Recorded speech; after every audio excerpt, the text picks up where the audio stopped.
Mirëmëngjesit dhe mirë se vini në emisionin e përditshëm Zgjohuni me ne.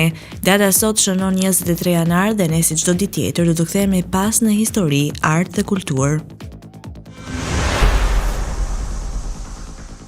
Do të vjojmë fillimisht me ngjarjet historike dhe do të kthehemi në vitin 1556.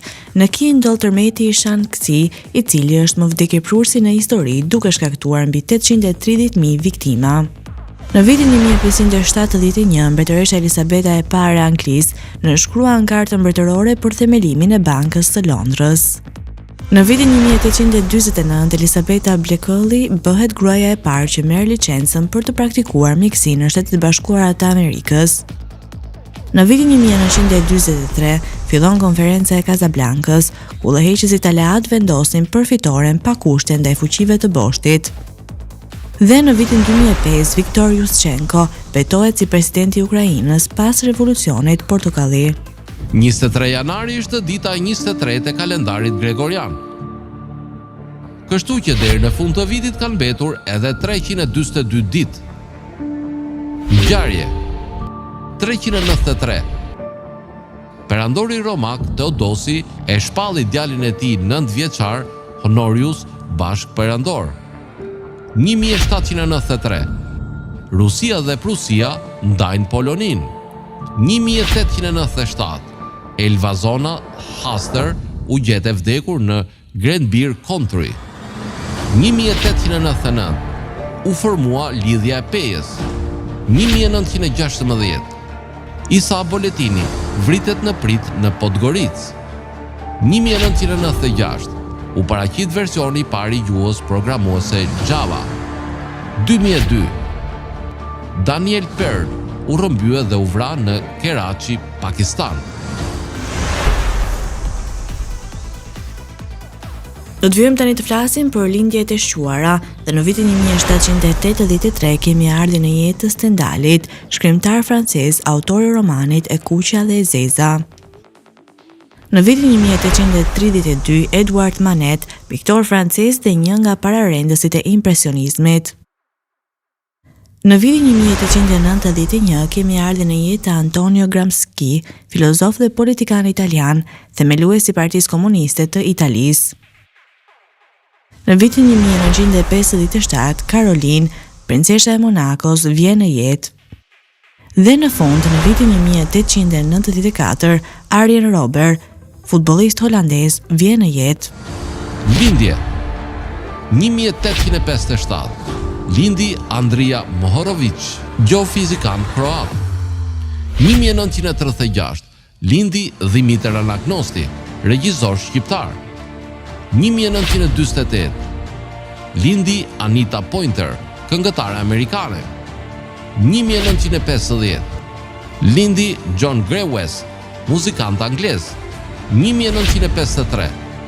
Lindi Robin Zander, këngëtar amerikan. 1954. Lindi Eduard Kaspel, muzikant anglez. 1974.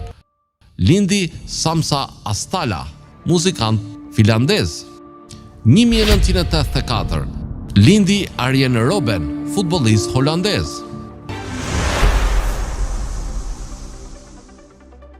Si çdo datë tjetër, edhe kjo datë shënoi jo vetëm lindje, por edhe vdekje të personaliteteve të shuara.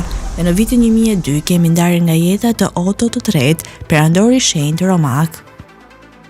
Në vitin 1806, William Pitt-Riu, kryeministër britanik gjatë luftrave napoleone. Në vitin 1901 kemi ndarjen nga jeta të mbretëreshës Victoria, e Mbretërisë së Bashkuar, një nga monarket më e gjata në histori. Në vitin 1989, Salvador Dali ndahet nga jeta, ai ishte artist surrealist dhe spanjoll. Në vitin 2002, Pierre Bourdieu, sociolog francez i njohur mbi teoritë mbi shoqërinë dhe kulturën. Vdekje 1931. Vdiq Anna Pavlova, balerinë ruse. 1963. Vdiq Josef Goslavski, skulptor polak. 1989. Vdiq Salvador Dali, piktor spanjoll. Tani u të ndiqni rubrikën Ne dhe shëndetim.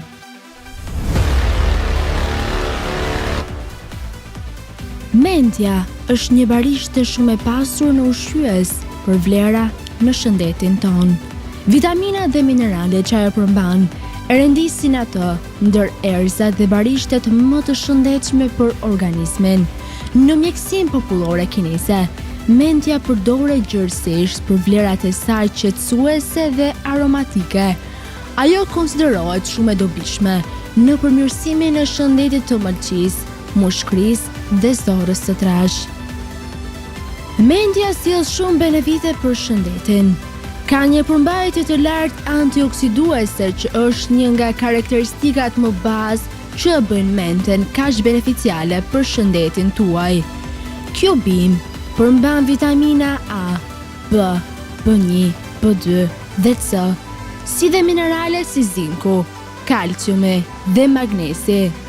Mentoli përbërja në gjethet e mentes që u jep aromën e këndshme, ka gjithashtu feti analgjezike, anesteike dhe jo irrituese, ja cilat janë disa nga benefitet që sjell konsumimi i gjetheve të mentes.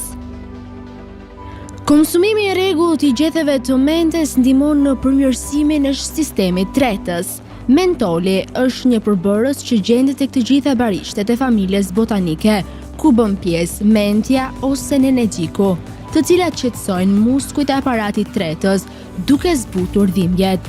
E ftohura.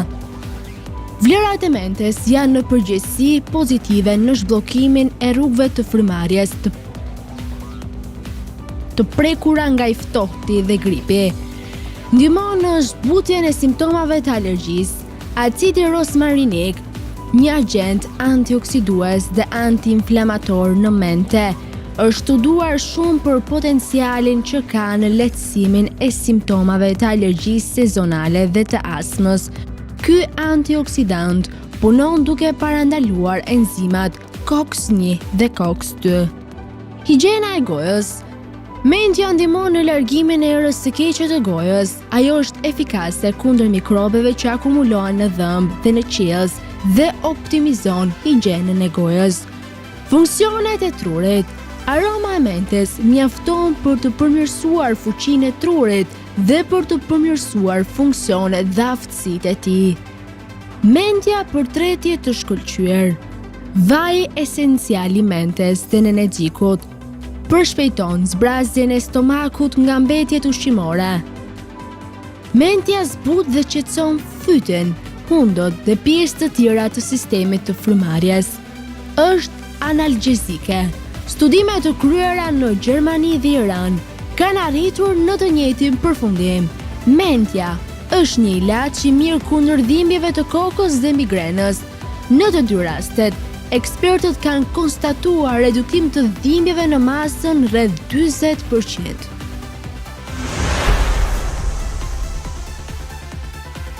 Për biografinë e sotme kemi zgjedhur të flasim për mbretëreshën Victoria.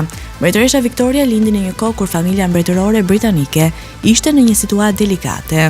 Babai i saj, Prince Edward, duka i Kentit, vdiq kur ajo ishte vetëm 8 muajshe dhe Victoria u rrit në mbikëqyrjen e rreptë të nënës së saj, dukeshës Victoria.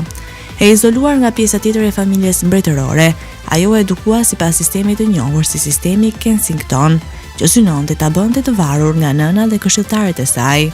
Victoria u ngjit në fron më 20 qershor të vitit 1837, kur ishte vetëm 18 vjeç, pas vdekjes së xhaxhait të saj, mbret William IV.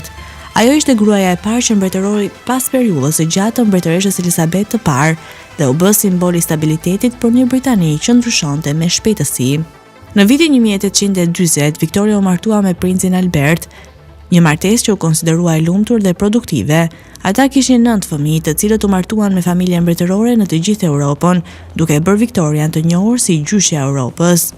Princi Albert ishte një partner i ngushtë politik dhe personal i saj, dhe vdekja e saj e parakoshme në vitin 1861 e la Victorian të shkatëruar, duke e bërë të jetonte pjesën tjetër të jetës në zi. Sundimi i Victorias, që zgjati 63 vjet dhe 7 muaj, është një nga më të gjatët në historinë britanike dhe shpesh quhet epoka viktoriane. Kjo periudhë ishte dëshmitare e transformimeve të mëdha përfshirë revolucionin industrial, zgjerimin e perandorisë britanike dhe zhvillimin e shoqërisë dhe kulturës moderne. Ajo u bë simboli një Britanie të fuqishme dhe morale. Victoria ishte një figurë kontradiktore, një grua me ide të forta dhe vendosmëri, por gjithashtu konservatore në pikpamjet e saj shoqërore. Pas vdekjes së saj më 22 janar 1901, epoka e saj përfundoi dhe perandoria britanike filloi të hyjë në një fazë ndryshimesh të reja. Victoria u varros në Frogmore, pranë bashkëshortit të saj të dashur Albert. Do të vijmë me rubrikën Kuriozitete, ku sot të flasim për malin Chimborazo në Ekuador, e cila është pika më e largët nga qendra e tokës. Edhe pse mali Everest është maja më e lartë mbi nivelin e detit, forma e rrumbullakosur dhe e shtypur e tokës bën që mali Chimborazo, i cili ndodhet afër Ekuadorit, të jetë më i larguari nga qendra e planetit. Maja e tij ka një lartësi prej 6263 metrash mbi nivelin e detit, por për shkak të fryrjes së tokës në Ekuador, ai qëndron rreth 2100 metra më larg nga qendra e tokës se sa Everest. Ky fakt interesant e bën këtë mal një nga pikat më unike për eksploruesit dhe gjeografët. Pra, edhe pse nuk është mali më i lartë nga niveli i detit, ai është më afër yjeve në kuptimin gjeometrik.